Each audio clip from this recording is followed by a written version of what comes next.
Hello everyone, welcome to G centric. और इस lecture से अब हम स्टार्ट करेंगे यूनिट 2, जो कि क्या है आपकी बेसिक सॉल्विंग टेक्निक है। और इस वाले जितने भी जो टेक्निक्स है यहाँ से क्वेश्चंस आपके गेट में काफी आते हैं और बहुत छोटे छोटे क्वेश्चंस आते हैं। कई बार उसको देख के लगता है कि अरे यार ये क्वेश्चन टफ होगा, बट बहुत ही छोटी ट्रिक्स है जो कि स्ट्राइक नहीं करती, जिसकी वजह से वो क्वेश्चन एग्जामिनेशन में हो नहीं पाता है।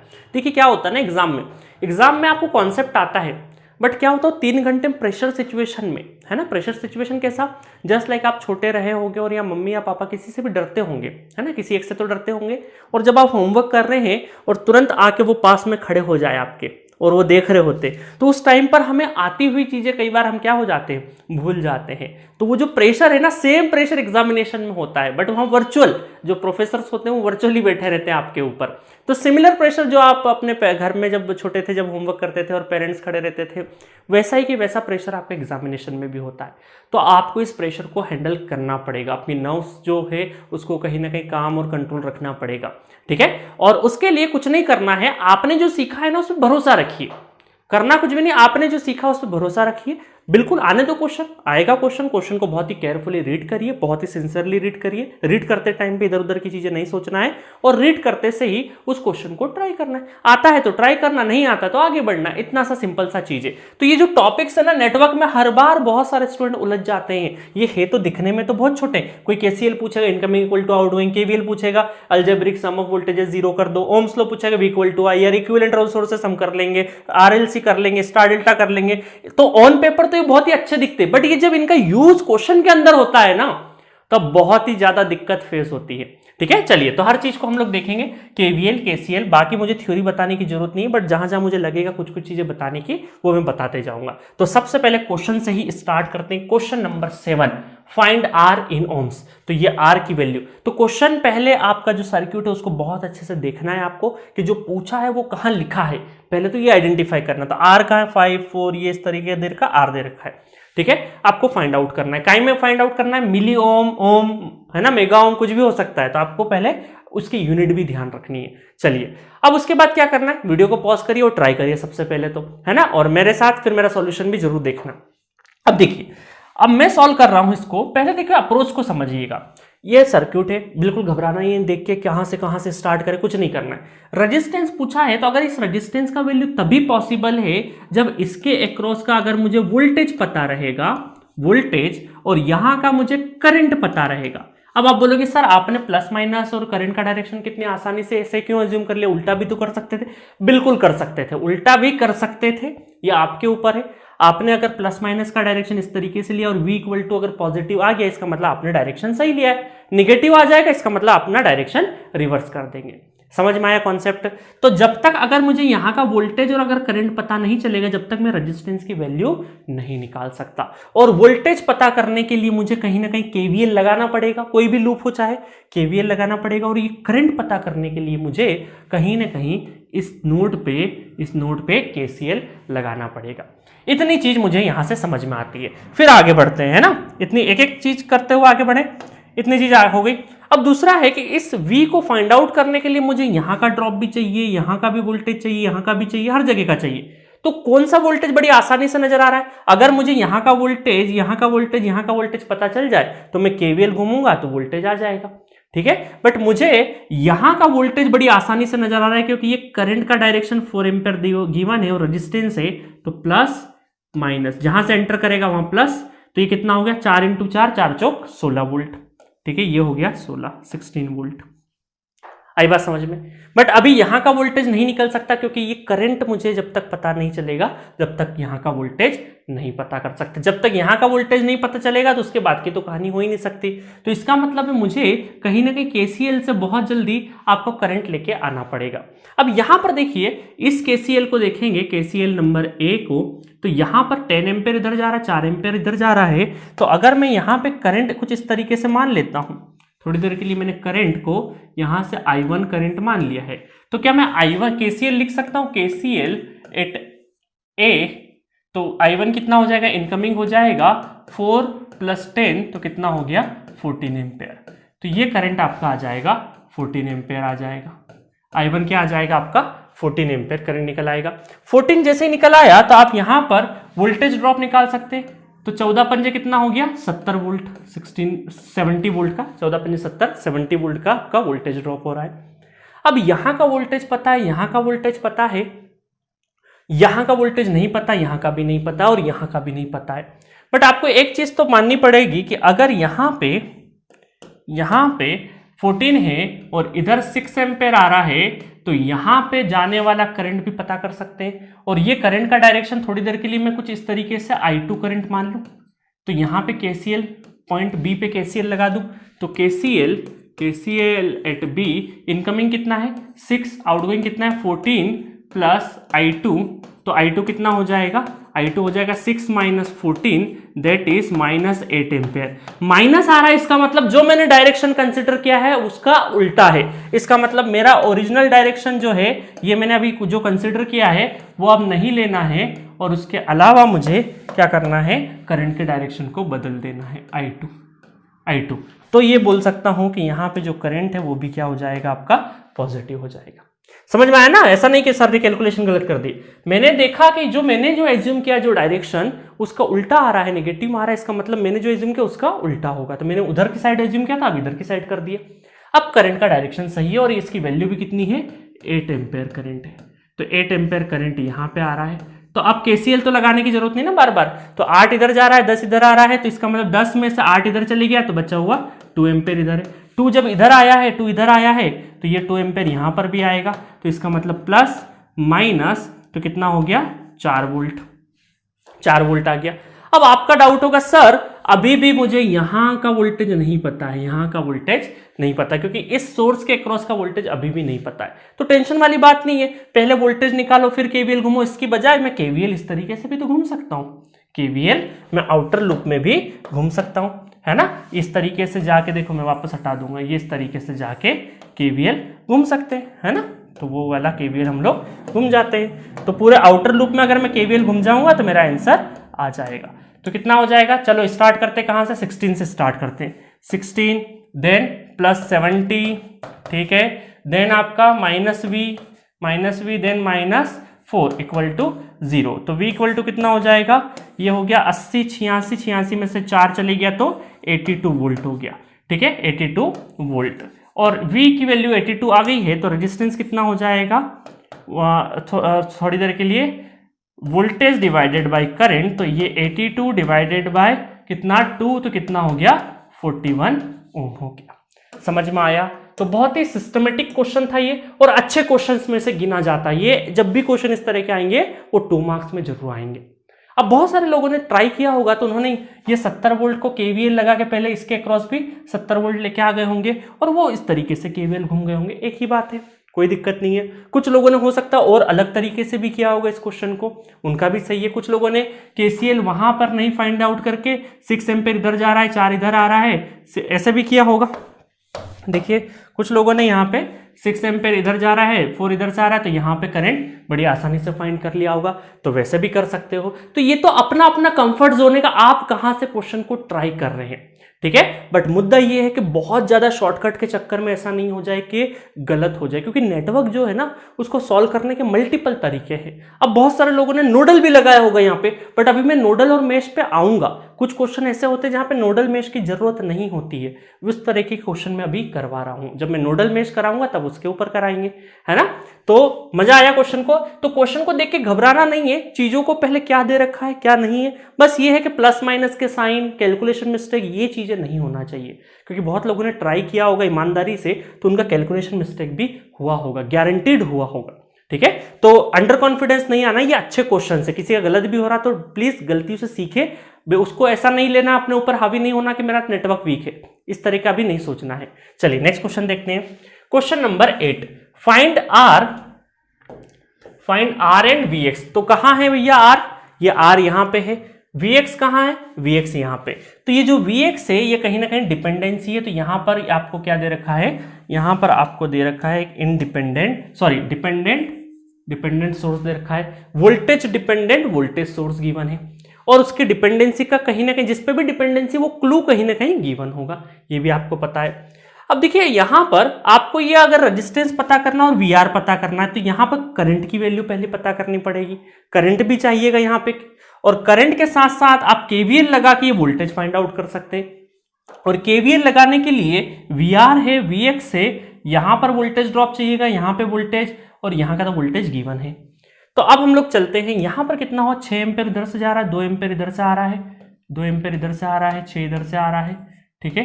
तो ठीक है, और यहां पर भी हम ये बोल सकते हैं 6 एम्पेयर इधर से जा रहा है, 2 एम्पेयर इधर जा रहा है। तो यहां पर अगर मैं केसीएल लगा दूं और इधर का करंट देखूं तो 6 2, तो दोनों मिलके कितना हो जाएगा, 8 एम्पेयर हो जाएगा, ठीक है। प्लस माइनस, तो 8 यहां चले जाएगा तो कितना हो जाएगा, 8 पंजे 40, 400 वोल्ट हो जाएगा, ठीक है, 400 वोल्ट। तो और यहां का वोल्टेज, अब बहुत सारे लोग कंफ्यूज हो जाएंगे, सर आपने सिखाया था कि करंट हमेशा पॉजिटिव से एंटर करता है, तो यहां तो ये नेगेटिव से एंटर कर रहा है।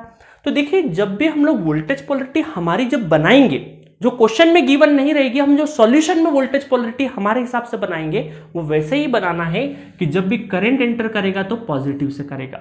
बट अगर क्वेश्चन में पहले से कोई पोलरिटी गिवन है, प्लस यहां है माइनस यहां है, तो हमें अपने मर्जी से कुछ ऊपर नीचे नहीं करना है। इस चीज का ध्यान रखना, नहीं तो बहुत सारे स्टूडेंट गलती करते हैं।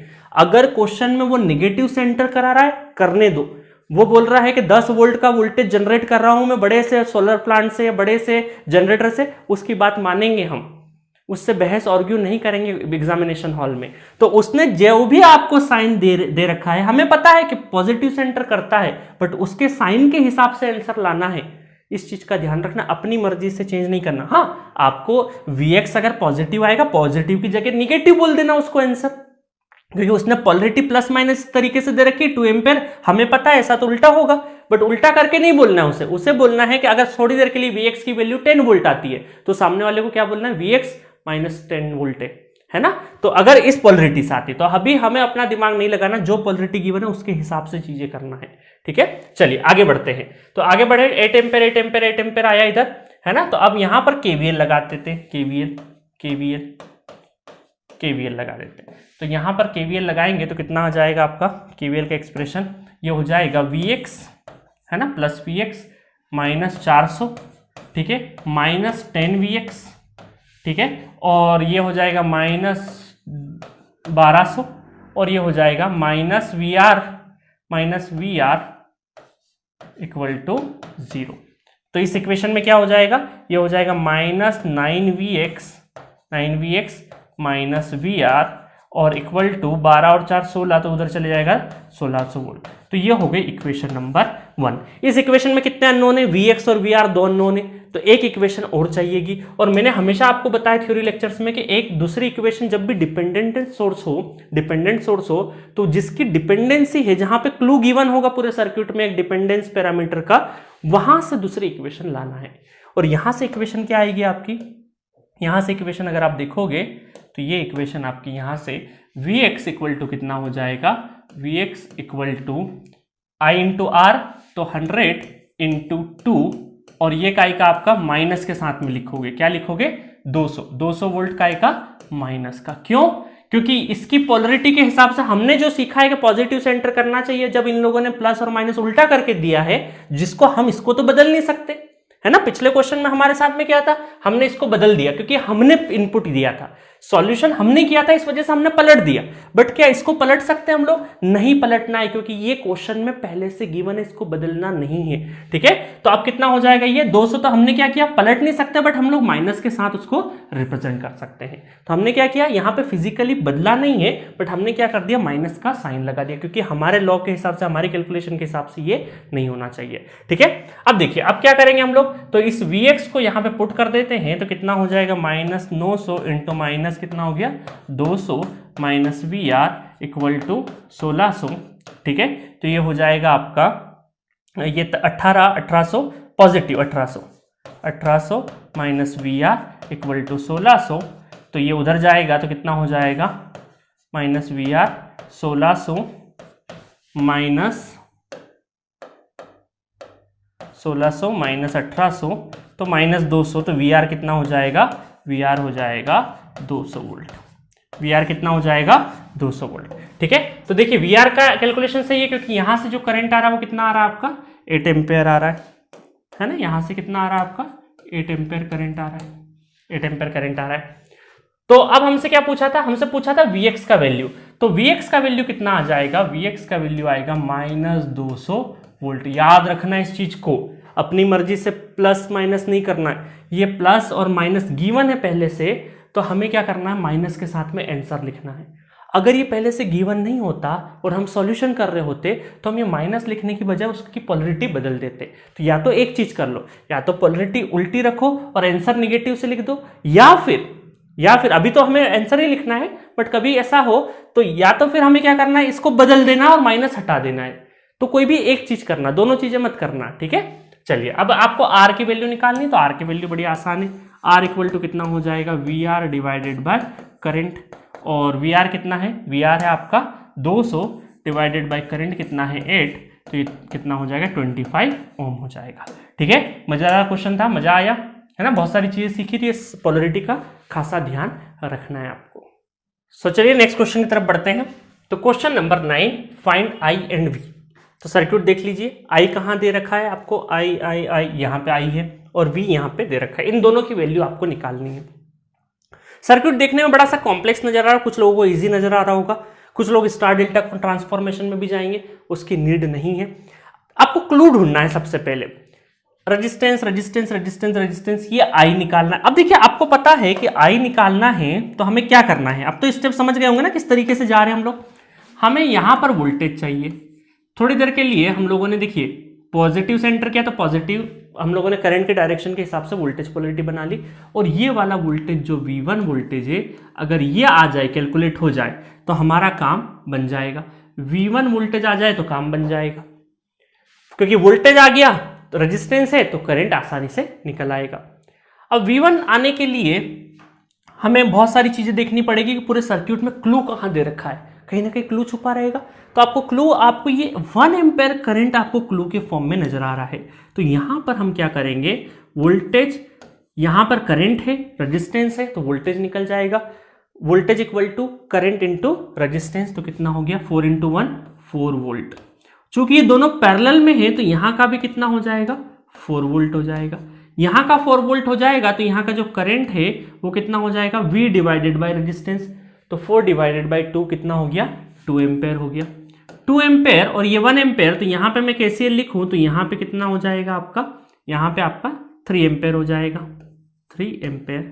ठीक है, 3 एम्पेयर हो जाएगा। खैर उससे हमें मतलब नहीं है, बट आप यहां पे देखिए, अब अगर मुझे यहां पर करंट निकालना है ना, यहां पे करंट निकालना है तो यहां का करंट पता होना चाहिए। और यहां का करंट कब पता चलेगा, जब यहां का वोल्टेज पता चल जाएगा, वोल्टेज V2, क्योंकि V1 ऑलरेडी ले चुके हैं तो V2 ले लिया मैंने। तो यहां पर KVL लिख सकते हैं क्या हम लोग, इस लूप में KVL लिख देंगे तो V2 और -4 = 0, तो V2 कितना हो जाएगा 4 वोल्ट हो जाएगा। तो यहां पर V2 की वैल्यू क्या हो गई 4 वोल्ट, V2 4 है और 4 और 4 डिवाइडेड बाई 4 1 एम्पेयर, तो 1 एम्पेयर करंट इधर, तो यहां पे करंट कितना हो जाएगा, यहां पे हो जाएगा 4 एम्पेयर, है ना। 3 इधर KCL लगा दोगे तो 3 इधर 1 इधर, तो कितना हो गया आपका 4 एम्पेयर। 4 से 3 इधर चले गया, 1 इधर चले गया, और प्लस माइनस करंट की डायरेक्शन के हिसाब से हम लोग वोल्टेज पोलरिटी बनाएंगे। 4 12 वोल्ट, 12 वोल्ट आ चुका है। अब देखिए यहां का और यहां का भी वोल्टेज पोलरिटी कुछ इस तरीके से V3 पोलरिटी मैंने बना दी है। और इस लूप में मैं KVL लगा दूंगा, कि इस लूप मतलब कि ये पूरे में, इस पूरे में अगर मैं KVL लगा दूंगा तो कितना हो जाएगा, उसमें लगा देंगे तो +4 देन +12, ठीक है। और क्या हो जाएगा आपका -V3 = 0, तो V3 आ जाएगा आपका 16 वोल्ट। V3 कितना आ जाएगा 16 वोल्ट आ जाएगा। अब 16 आ चुका है तो अब देखिए यहां पर अब चीजें बहुत ही आसान हो गई है। 16 आ चुका है तो 16 डिवाइडेड बाई 4 कितना हो गया 4 एम्पेयर हो गया, 4 एम्पेयर हो गया। ठीक है, बट हमें यहाँ का ये V3 और V1 वोल्टेज क्या हो जाएंगे, सेम हो जाएंगे, क्योंकि दोनों के दोनों क्या है पैरेलल में है। तो 16 इधर भी हो जाएगा, तो करंट कितना हो जाएगा 16 वोल्टेज, रेजिस्टेंस कितना 2 ओम, तो 16 डिवाइडेड बाई 2 कितना हो गया 8 एम्पेयर हो गया। तो इस I की वैल्यू कितनी हो जाएगी 8 एम्पेयर हो जाएगी। तो I की वैल्यू आ गई 8 एम्पेयर। और V वोल्टेज निकालना है तो KVL यहाँ पे घूम जाइए इसमें, तो कितना हो जाएगा V -12 V2 मतलब कितना है 4 इक्वल टू 0, तो V कितना हो गया 16 वोल्ट हो गया। तो V की वैल्यू है 16 वोल्ट और करंट की वैल्यू है 8 एम्पेयर। देखा, बहुत ही लॉजिकल तरीके से सिस्टमेटिक एक एक चीज को सॉल्व करते जाओ, एक एक चीज को सॉल्व करते जाओ और आंसर आपका निकलते जाएगा। आप सोचे कि स्टार्ट कहां से करें, ये करेंगे तो क्या होगा, करते जाइए, जहां क्लू मिला है वहां से आप स्टार्ट करिए तो आप अपने फाइनल आंसर तक जरूर पहुंच जाएंगे। सो नेक्स्ट क्वेश्चन की तरफ बढ़ते हैं और क्वेश्चन है आपका 10th नंबर का, फाइंड Vx। तो सबसे पहले Vx पहचानना है और मैंने ऑलरेडी आपको बता रखा है कि जब भी आपका डिपेंडेंट सोर्सेस हो तो उसके अंदर आपका जिस भी पैरामीटर के ऊपर, चाहे वोल्टेज हो, करंट हो, जिस पे डिपेंडेंसी है वो पूरे सर्किट में कहीं ना कहीं गिवन होगा। तो यहाँ पे गिवन है और आपकी वैल्यू पूछी है। अब देखिए यहाँ पे वोल्टेज पूछा है, इसका मतलब कहीं ना कहीं हमें केवीएल तो घूमना पड़ेगा। केवीएल घूमना है, वोल्टेज निकालना है, तो देखिए वोल्टेज निकालने के लिए दो तरीके, या तो केवीएल घूम जाए या नोडल लगा दो। अभी नोडल तो पढ़ा नहीं है अभी हम लोगों ने, और नोडल की जरूरत भी नहीं है यहाँ पे। आप चाहे तो नोडल लगा सकते हैं बट उसके रिक्वायरमेंट नहीं है यहाँ पे। चाहे तो देखिए कोई भी क्वेश्चन नोडल किसी से भी कर सकते हैं, बट अभी मैं बिना नोडल लगाए कुछ क्वेश्चंस बता रहा हूं, क्योंकि कई बार क्या होता है कुछ क्वेश्चंस लगते हैं कि नोडल लगा सकते हैं, बिल्कुल आंसर आएगा नोडल लगाने से, बट नोडल की बजाय केवीएल, केसीएल और ओम्स लॉ बेसिस पे भी क्वेश्चंस किए जा सकते हैं और उसमें टाइम कम किल होता है। नोडल में कई बार इक्वेशंस बनेगी, एलसीएम लोगे बड़ी बड़ी चीजों का, तो काफी कॉम्प्लेक्स हो सकती है चीजें। तो आपको पहले क्वेश्चन में आइडेंटिफाई करना है कि करना क्या है, ठीक है। तो यहां पर आप देखिए आपको केवीएल घूमना है, तो केवीएल घूमने के लिए इस तरीके से भी घूम जाइए, इस तरीके से भी घूम सकते हैं, कहीं से भी घूम सकते हैं। तो पहले सबसे पहली चीज तो यहां पे मुझे ओपन सर्किट नजर आ रहा है, ओपन सर्किट, तो यहां पे करंट आपका क्या है 0 एम्पेयर। करंट 0 है, इसका मतलब 0 वोल्ट है, यहां पे 0 एम्पेयर है। तो इसका मतलब है कि ये जो 2x का जो करंट है, 2x का जो करंट है, 2vx का, नॉट 2x, 2vx का करंट ये पूरे इस वाले में फ्लो करेगा, 2vx का करंट का इसमें फ्लो करेगा। तो इसका मतलब है यहां पर अगर 2x फ्लो करेगा तो प्लस माइनस कितना हुआ 2vx का तो करंट है, तो कितना 4 से मल्टीप्लाई हो जाएगा तो वोल्टेज पोलरिटी आ जाएगी, तो 4 दूना 8vx हो जाएगा, ठीक है। तो हम क्या कर दें, अब केवीएल लगा दीजिए। केवीएल किस में लगा सकते हैं आप, केवीएल बड़े आसानी से इस नीचे नॉर्मल वाले लूप में, नीचे वाले लूप में आप केवीएल लगा दीजिए। बहुत सारे स्टूडेंट बोलेंगे सर केवीएल हम आउटर में भी लगा सकते हैं, बट आउटर में लगाने के लिए यहाँ का वोल्टेज आपको नहीं पता है, यहाँ का डिपेंडेंट वोल्टेज के अक्रॉस का वोल्टेज आपको नहीं पता, क्योंकि करंट सोर्स का, देखिए कई बार करंट सोर्स के अक्रॉस का भी वोल्टेज आपको पता होना चाहिए। जस्ट लाइक हमारे पिछले क्वेश्चन में हम लोगों ने यहाँ पर देखो कहाँ गया वो क्वेश्चन हमारा, ये तो इसमें यहाँ पे 10 एम्पेयर करंट सोर्स के अक्रॉस का वोल्टेज हमें नहीं पता था, इस वजह से हमने वहां से केवीएल नहीं लिखा, ठीक है। तो जहां पर आपको केवीएल लिखने में सहूलियत हो ज्यादा बेहतर है, क्योंकि यहां पर 0 वोल्ट है, यहाँ का वोल्टेज यहाँ का 3 वोल्टेज ही, तो हम केवीएल लिख देते हैं। तो केवीएल लिख देंगे तो कितना हो जाएगा vx प्लस 4 है ना, ये छोटी डंडी माइनस की, बड़ी डंडी प्लस की, और देन 0, चलो 0 भी लिख देते हैं, और minus 8vx, then minus plus, तो प्लस कितना हो गया प्लस 16 इक्वल टू 0, तो कितना हो गया ये हो गया माइनस 7vx, और 16 और ये कितना हो गया 20, उधर जाए तो माइनस 20, माइनस माइनस कैंसिल, तो vx equal to 20 divided by 7, ठीक है। तो इस तरीके से बड़ी आसानी से vx की वैल्यू हम लोगों ने फाइंड कर ली। तो ये जो 4 क्वेश्चंस मैंने करवाए, कौन कौन से 4 क्वेश्चन कराए मैंने अभी, है ना, इन 4 क्वेश्चन में हम लोगों ने केवीएल, केसीएल और ओम्स लॉ तीनों को बहुत अच्छे से हम लोगों ने प्रैक्टिस करी है। बीच बीच में केसीएल भी यूज हुआ, केवीएल भी यूज हुआ, और ओम्स लॉ तो हर जगह पे यूज हो रहा है। तो ये 4 क्वेश्चन के थ्रू हम लोगों ने यहाँ पर कौन से कॉन्सेप्ट को दुरुस्त किया, हमारे केवीएल और केसीएल और ओम्स लॉ को हम लोगों ने दुरुस्त किया है। अब नेक्स्ट लेक्चर से हम लोग थोड़े से equivalent with respect to source, equivalent resistance, star delta transformation, इनके ऊपर कुछ क्वेश्चंस करेंगे और इनके कॉन्सेप्ट को जानेंगे। अब मैं अगर थ्योरी के नाम पे यहाँ पे केसीएल और केवीएल में वही स्टेटमेंट लिखा हूँ, ये लिखा हूँ, तो उसका कोई मतलब नहीं है ना। तो जहां मुझे लगता है कि थ्योरी जरूरी है वहीं थ्योरी बताऊंगा, जहां मुझे लगता है जरूरी नहीं है, क्योंकि जो हम लोगों ने न्यूमेरिकल करे उसमें ऑटोमेटिक चीजें आ गई है। और प्रैक्टिस करना है इन क्वेश्चंस को बहुत अच्छे से। जो मैं क्रैश कोर्स में क्वेश्चन करा रहा हूँ इनका पीडीएफ भी दूंगा, नोट्स बनाने की जरूरत नहीं है, आपका टाइम किल नहीं करना है, आपको फास्ट भी देख सकते हो, स्क्रीन को पॉज करना है, पहले खुद सॉल्व करना है।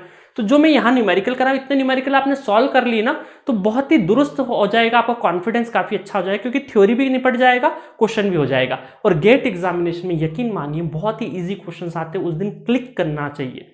अब क्या होता है कि 25 साल में आप बहुत सारे क्वेश्चंस आए होंगे, उनमें आप 5% 7% क्वेश्चन ऐसे होंगे जो उस दिन शायद नहीं बने। उन क्वेश्चंस को लेके आप घबरा से जाते हैं, अरे ये क्वेश्चंस नहीं बन रहा, ये नहीं बन रहा, वो नहीं बन रहा, बट वो 5 से 7% क्वेश्चन थ्रू आउट 25 ईयर्स में आए हैं। इसका मतलब है कि अगर आपका पेपर हो रहा है नेटवर्क थ्योरी के, अगर 4 क्वेश्चन आए हैं तो उसमें से 3 क्वेश्चन तो आसानी से बन जाएगा। अगर एक क्वेश्चन उस दिन पेपर लेंदी बना या टफ बना पेपर, तो हो सकता है वो एक क्वेश्चन उस 3 घंटे में नहीं हो। तो इसलिए घबराने का नहीं कि आपको जो आता है वो करना है, जो नहीं आता वो छोड़ना है। उस दिन आपके पास बहुत सारे सब्जेक्ट रहेंगे, बहुत सारी चीजें रहेंगी। कॉन्फिडेंट रखिए, अपने ऊपर भरोसा रखिए, आपने जो पढ़ा है उस पर भरोसा करना बहुत जरूरी है। बिल्कुल हाथ पैर नहीं फूलना है, एंजाइटी नहीं होना है, एकदम पसीना आ जाता है हाथ में, गला सूखने लगता है, ये सब चीज़ें नहीं होनी चाहिए। और वो तभी नहीं होगी जब मेंटल तौर पे आप रिलैक्स रहेंगे। कॉन्सेप्ट पढ़िए, उसको आप क्या करिए, जितना भी आपने पढ़ रखा है उसको समेटने की कोशिश करिए, कॉम्पैक्ट करने की कोशिश करिए इन्फॉर्मेशन को, और तो उससे क्या होगा, कॉन्फिडेंस होगा। और बिल्कुल अब जैसे क्रैश कोर्स में बहुत सारे क्वेश्चन अगर नहीं बने, आपसे स्क्रीन पॉज कर रहे हो और क्वेश्चन नहीं बन रहा है, तो प्लीज घबराना नहीं है। ये जस्ट हम प्रैक्टिस कर रहे हो, प्रैक्टिस करते टाइम पे जितनी गलतियां हो उतना अच्छा है। एक्चुअल गेट में डेफिनेटली अच्छा परफॉर्म करोगे आप। ठीक है, तो मिलेंगे नेक्स्ट लेक्चर में आगे के कॉन्सेप्ट के साथ।